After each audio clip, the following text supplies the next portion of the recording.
നമശിവായ. നമസ്കാരം. ഗീതാ ഹൃദയത്തിലേക്ക് എല്ലാ മിത്രങ്ങൾക്കും സ്വാഗതം. നാം ഇപ്പോൾ കർമ്മയോഗമാണ് എന്ന അധ്യായമാണ് ശ്രദ്ധിച്ചുകൊണ്ടിരിക്കുന്നത്. കർമ്മയോഗത്തിൻ്റെ 30 ശ്ലോകം വരെ നാം ശ്രദ്ധിച്ചു കഴിഞ്ഞു. അടുത്ത ശ്രീകൃഷ്ണൻ ഭഗവാൻ അർജുനന് ഉപദേശിക്കുന്ന യുദ്ധമുഖത്തേക്ക് കൂട്ടിക്കൊണ്ടുവരാനായി പ്രാപ്തനാക്കുന്ന ഉപദേശങ്ങൾ കൊടുത്തുകൊണ്ടിരിക്കുന്ന ഭാഗമാണ്. 31-ാമത്തെ ശ്ലോകം നമുക്ക് ശ്രദ്ധിച്ചാലോ? യേ മേ മതമിദം നിത്യമനുതിഷ്ഠന്തി മാനവാഃ ശ്രദ്ധാവന്തോ അനസൂയന്തോ മുച്യന്തെ തേ അപി കർമ്മഭി. ശ്ലോകം 32. യേ തേദഭ്യസ്യന്തോ നാനുതിഷ്ഠന്തി മേ മതം സർവജ്ഞാനവിമൂഢം സ്ഥാൻ വിദ്ധി നഷ്ടാനചേതസഃ.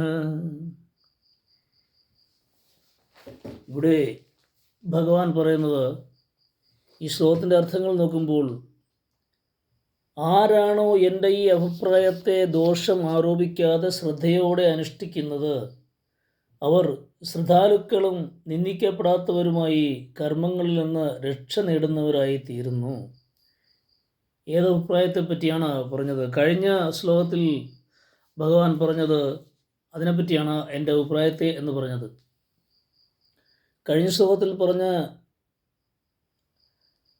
മൂഢർ ബാഹ്യവിഷയങ്ങളുടെ ഉപഭോഗത്തിൽ പിന്നാലെ പായുന്നു. അതിനാൽ അവർ മൃത്യുവിൻ്റെ പാശത്തിനാൽ ബന്ധിതരായിത്തീരുന്നു. എന്നാൽ ധീരർ അമൃതത്വത്തെ, മോക്ഷത്തെ നിത്യമെന്നറിഞ്ഞ് നിത്യവിഷയ ഉപദേശങ്ങളിൽ ആഗ്രഹം, നിത്യവിഷയ ഉപഭോഗങ്ങളിൽ ആശയം പ്രകടിപ്പിക്കുന്നില്ല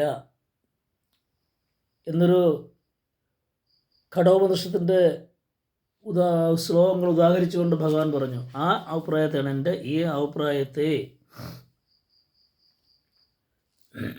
ആരാണോ ദോഷം ആരോപിക്കാതെ ശ്രദ്ധയോടെ അനുഷ്ഠിക്കുന്നത് അവർ ശ്രദ്ധാലുക്കളും നിന്ദിക്കപ്പെടാത്തവരുമായി കർമ്മങ്ങളിൽ നിന്ന് രക്ഷ നേടുന്നവരായി തീരുന്നു. 32-ാം ശ്ലോകം നോക്കിയാലോ?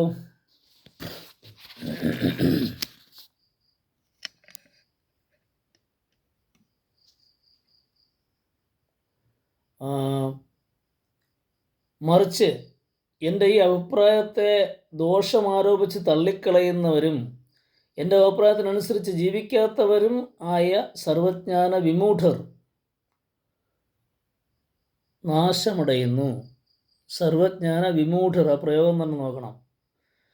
ഇത് കേൾക്കുമ്പോൾ പലർക്കും ശ്രീകൃഷ്ണൻ അഹങ്കാരിയാണെന്ന തോന്നലുണ്ടാകാം. എന്നാൽ ഈ അഭിപ്രായം ശ്രുതിസമ്മതവും ഋഷിമാരുടെ അനുഭവങ്ങളിൽ സ്വരൂപിച്ചവയുമാണ്. അവ ശ്രീകൃഷ്ണൻ്റെ പരമ്പരയിൽ കൂടി ഇപ്പോൾ അനുശാസിക്കുക മാത്രമാണ് ചെയ്യുന്നത്. തീ തൊട്ടാൽ പൊള്ളുമെന്ന് ഉപദേശിച്ചു. എന്നിട്ടും ആ ഉപദേശം കേൾക്കാതിരുന്നാൽ ഉണ്ടാകുന്ന ഫലമെന്താണെന്ന് പറയുന്നത് ഔദഗ്ധ്യമല്ലല്ലോ. നേരത്തെ സർവകർമ്മങ്ങളും ഗുരു ഉപദേശമനുസരിച്ച് ചെയ്യാൻ ശ്രീകൃഷ്ണൻ പറഞ്ഞിരുന്നത് ഓർക്കുക. ശ്രീകൃഷ്ണനെ ഗുരുവായി സ്വീകരിച്ച അർജുനനുള്ള ഉപദേശമാണ് ഇവിടെ ചെയ്യുന്നതെന്ന് മറക്കരുത്. കഴിഞ്ഞ കാലത്ത് ഔന്നത്യം നേടിയവൻ ശ്രദ്ധാവന്ത അനസൂയന്ത എന്നീ ഗുണങ്ങളുള്ളവരായിരുന്നു. ശ്രദ്ധാലുക്കളും ദോഷദൃഷ്ടി ഇല്ലാത്തവരുമായിരുന്നു എന്നർത്ഥം. ശ്രദ്ധയുള്ളവർ ഋജുവായി നടക്കുന്നു. അത് അവന് തടസ്സങ്ങളൊന്നും വരാനിടയില്ല. അസൂയന്ത എന്നത് പ്രത്യേകം ശ്രദ്ധിക്കേണ്ടതാണ്.